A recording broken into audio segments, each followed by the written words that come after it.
Welcome to another edition of Confessions of a Begonia Addict, a tale of obsession. Hey, so, look, still got a little bit of a tan going on. Moving further into winter. If you joined us last week, I shared that I had some issues in the greenhouse with not enough airflow. So I'm still kind of working along, checking things out, trimming some leaves, powdery mildew. Ooh. But I've increased the airflow, so I am confident that things will start to be moving forward. Now this week we're gonna forego the prop corner. I've just got a lot going on there. A lot of sad looking plants, some things propagating.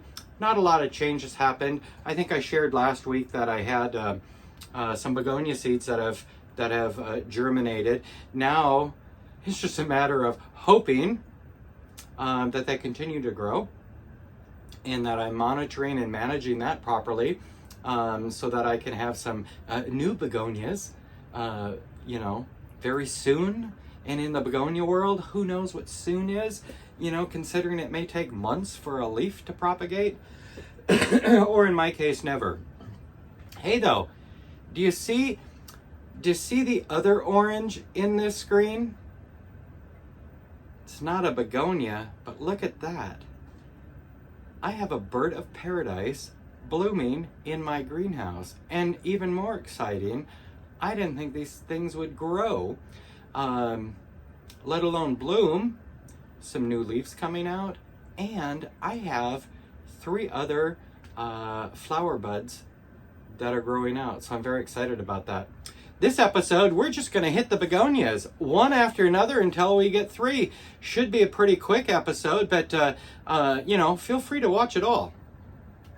Even the long ones, just turn it on, move on.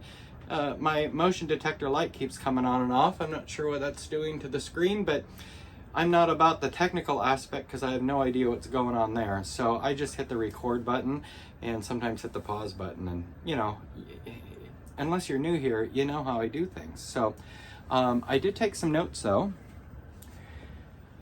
Our first begonia of the week, Brevimosa, subspecies exotica. Check that out.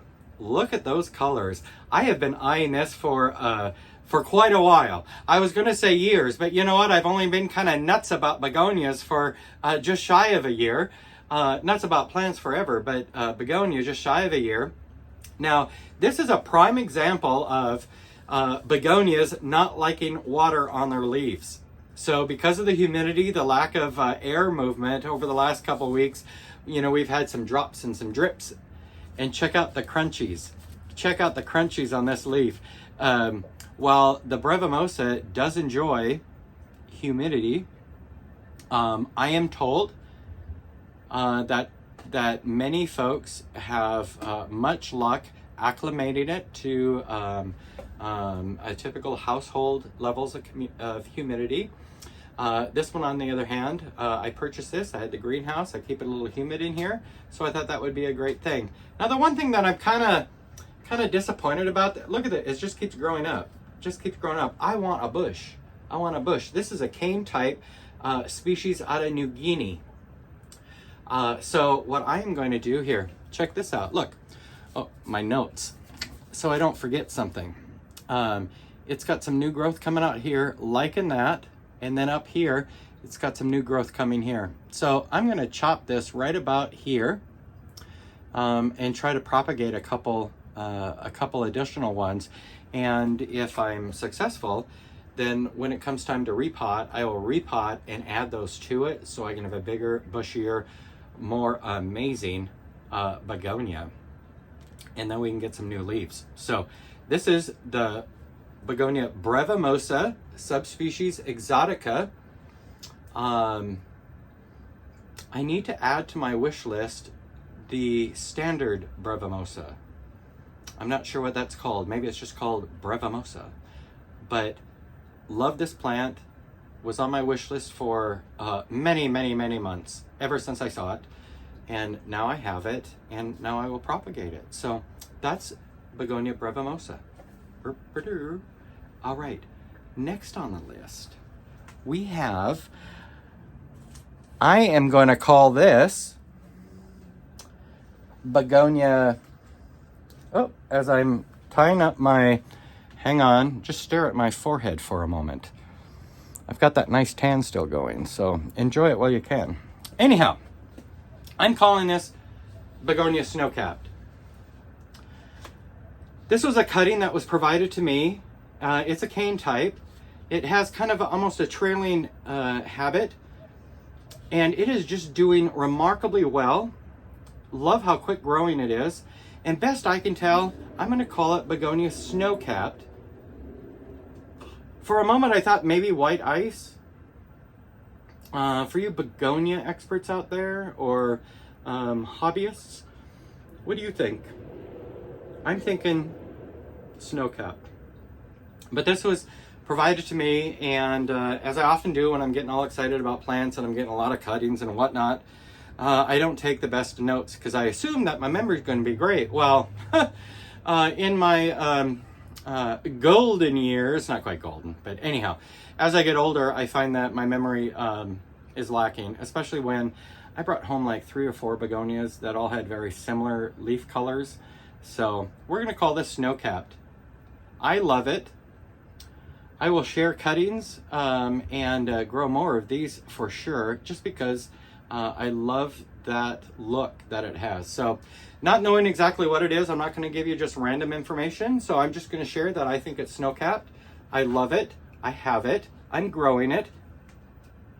What more do I need to know? I'm not opening a business yet. Okay, let's move on to the third begonia of the week.